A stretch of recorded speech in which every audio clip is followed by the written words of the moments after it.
Hello guys, మరో కొత్త వీడియోతో మేము ముందుకైతే వచ్చేసాను. ఈరోజు మనం ఎక్స్ప్లోర్ చేయబోయే ప్లేస్ వచ్చేసి గోల్కొండ. సో ఇక్కడ గోల్కొండ హిస్టరీ గురించి దాని గురించి మనం మాట్లాడుకుందాం వీడియో వెళ్తున్న కొద్దీ. మన ఎంట్రన్స్లోనే ఇక్కడ ఎంట్రీ టికెట్ తీసుకోవాల్సి ఉంటుంది. ఇక్కడ ఎంట్రీ టికెట్ వచ్చేసి 25 రూపీస్ పర్ హెడ్. ఇంకా ఫారినర్స్కి అయితే 300 ఉంది. అండ్ వీడియో కెమెరా డిఎస్ఎల్ఆర్ తీసుకొస్తే మాత్రం కొంత ఎక్స్ట్రా ప్రైస్ అయితే ఉంటుంది.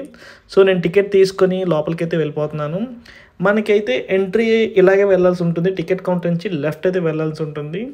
సో మన ఇక్కడ చూడొచ్చు ఎంట్రన్స్ గేట్ ఏ రేంజ్లో ఉందో, చాలా స్ట్రాంగ్ అయితే కట్టారు. ఇక్కడ మన ప్లేస్కి వచ్చి ఒక ప్రత్యేకత ఉంది. ఇక్కడ మనం క్లాప్స్ కొడితే దర్బార్లో ఉన్న రాజుకి వాళ్ళకి వినిపిస్తుందంట. ఇక్కడ మీరు చూడొచ్చు ఆ హోల్ నుంచి అక్కడికి వెళ్తుందంట. మనం అది అన్నవరం సినిమాలో కూడా చూసే ఉంటాం కదా, ఆ ప్లేస్ ఇదే అనమాట. ఇక్కడ క్లాప్స్ కొడితే అక్కడ వినిపిస్తుంది అనమాట. పైన ప్లేస్ కనిపిస్తుంది కదా. అండ్ ఇది వచ్చేసి మనకి రూట్ మ్యాప్ ఉందన్నమాట, లోపల ఏమేమి ఉన్నాయి ఏంటన్నది. సో నేను ఇందాక చూపించిన క్లాపింగ్ సిస్టమ్ అయితే ఇదనమాట. ఆ ప్లేస్ సైన్ బోర్డ్ పెట్టాడు అక్కడ. ఇవి వచ్చేసి ప్రతి దగ్గర ఇండివిజువల్ రూమ్స్ అనమాట. ఇక్కడ మనకి సెక్యూరిటీ గార్డ్స్ ఉంటారు కదా, వాళ్ళకి ఇచ్చిన రూమ్స్ అనమాట. అవన్నీ వాళ్ళు అక్కడ ఉంటారు. సో ఇదంతా వాళ్ళ రూమ్స్ అనమాట. ఆ ఒక బిల్డింగ్ కనిపిస్తుంది కదా, అక్కడ ఏంటంటే మనకి ఆయుధాలు ఉంటాయి కదా, లైక్ గన్స్ కానీ లేకపోతే గుండు సూదులు కానీ అలాంటివి ఏంటంటే అక్కడ స్టోర్ చేసేవాళ్ళు అనమాట. సో ఈ ద్వారం నుంచే వెళ్ళాలన్నమాట.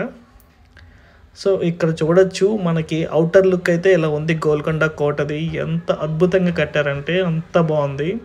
ఇక్కడైతే మన స్టెప్స్ నుంచే వెళ్ళాలి గైస్, మీకు చాలా ఓపిక ఉండాలి. ఎందుకంటే మనం 360 స్టెప్స్ ఎక్కితే కానీ మనం గోల్కొండ అయితే రీచ్ అవ్వలేము. యాక్చువల్లీ గోల్కొండ ముందు పేరు అంటే గొల్లకొండ అని అనేవారంట. ఎందుకంటే ఒక గొర్రెలు కాచుకునేవాడు ఫస్ట్ ఇక్కడ ఒక విగ్రహం చూసారంట. విగ్రహం నుంచి అలాగా ఇక్కడ ఒక కోట నిర్మించి ఇలాగా ఈ స్టేజ్కి అయితే తీసుకొచ్చారు. అండ్ తర్వాత మనకి ఔరంగజేబు ఉన్నాడు కదా, వాడు దీన్ని స్వాధీనం చేసుకొని ఎలా చేసాడని మీకు లాస్ట్లో చూపిస్తాను. అండ్ ఇది వచ్చేసి శ్రీరామదాస్ ఉన్నారు కదా, అతన్ని బంధించిన ప్లేస్ అయితే ఇదనమాట. అతను ఉంచిన ప్రిజన్, అతను ఉంచిన సెల్ ఇదే. ఇక్కడ మనం చూడొచ్చు అక్కడ అతను చేత్తో చెక్కారనమాట అవన్నీ. అంటే రాముడు, సీత, హనుమంతుడు ఇవన్నీ బొమ్మలు అతను చేత్తో చెక్కిన బొమ్మలు అనమాట. ఇక్కడ అతను బంధించిన ప్రిజన్ అయితే ఇదనమాట. సో ఇలా మనం పైకి వెళ్ళొచ్చు. పైకి వెళ్ళాలి, వేరే ఆప్షన్ లేదు. ఇక్కడి నుంచి వ్యూ చూడవచ్చు. మన హైదరాబాద్ ఎంత సిటీ మొత్తం ఎంత అద్భుతంగా కనిపిస్తుందో చూడొచ్చు గైస్. చాలా బాగుంది కదా, మొత్తం వ్యూ అంతా సూపర్బ్ ఉంది. అసలు ఎంత పైనుంచి చూస్తుంటే ఫీల్ వేరే ఉంది. అండ్ ఇది వచ్చేసి మసీద్ అనమాట. చార్మినార్ కన్నా ముందు కన్స్ట్రక్ట్ చేయబడినది ఇదనమాట. దీన్ని చూసే ఇన్స్పైర్ అయ్యి చార్మినార్ కట్టారంట. అండ్ దాని పక్కనే మనకి ఇంకో టెంపుల్ కూడా ఉంది, హిందూ టెంపుల్. దాని పక్కనే ఉంటుంది ఇది కూడా. కానీ గ్రేట్ కదా, చార్మినార్ రాకముందు ఫస్ట్ దీన్ని చూసి ఇన్స్పైర్ అయ్యి చార్మినార్ది కన్స్ట్రక్షన్ జరిగిందనమాట. ఈ ఆర్కిటెక్చర్ అన్నీ చూసి దీన్ని ఇంప్రెస్ అయ్యి వాళ్ళతో చార్మినార్ కట్టారనమాట. అండ్ పక్కనే గుడి చూడొచ్చు. అండ్ ఇదే మనకి ఫైనల్గా వచ్చే దర్బార్ అనమాట, రాజ దర్బార్. ఇక్కడే అతను రాజు కూర్చొని జనాలు కూర్చున్న తర్వాత వాళ్ళతో ఏమైనా మాట్లాడినా అక్కడ మాట్లాడేవాళ్ళంట. అతను కూర్చునే ప్లేస్ ఇది. అండ్ పైకి వెళ్ళి చూద్దాం వ్యూ ఎలా ఉందో. అండ్ పైకి వచ్చేసాం గైస్, చూడొచ్చు చాలా అద్భుతంగా ఉంది. ఇక్కడ ఏంటంటే రాజుగారు విఐపీస్ ఉంటారు కదా, విఐపీస్ పెద్ద వేరే రాజులు వాళ్ళు ఎవరైనా వస్తే వాళ్ళతో డిస్కషన్ చేయడానికి ఈ ప్లేస్ యూజ్ చేసేవారంట.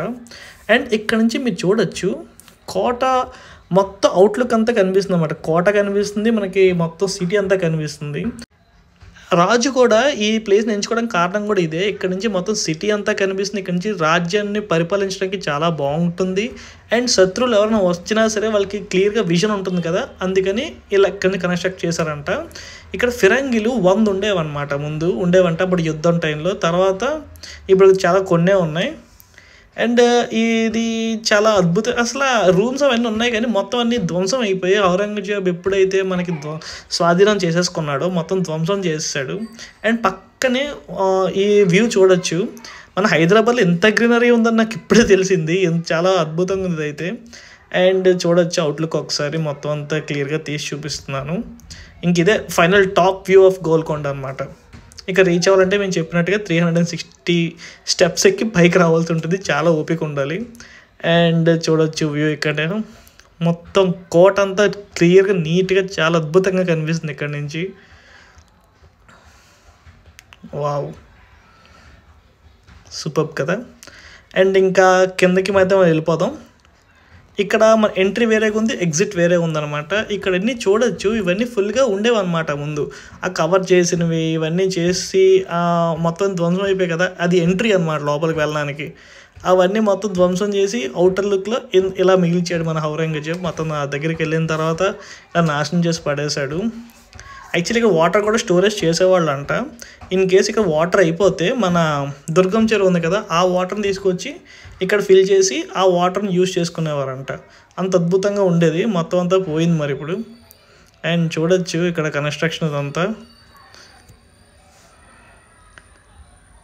మొత్తం ధ్వంసం చేస్తున్న ఈ రేంజ్లో ఉందంటే మరి ముందు ఇంకే రేంజ్లో ఉండేదో మరి. సో అంతే గైస్, నా వీడియో కనుక మీకు నచ్చితే ఒక లైక్ అండ్ షేర్ చేయండి. Thank you so much. Bye.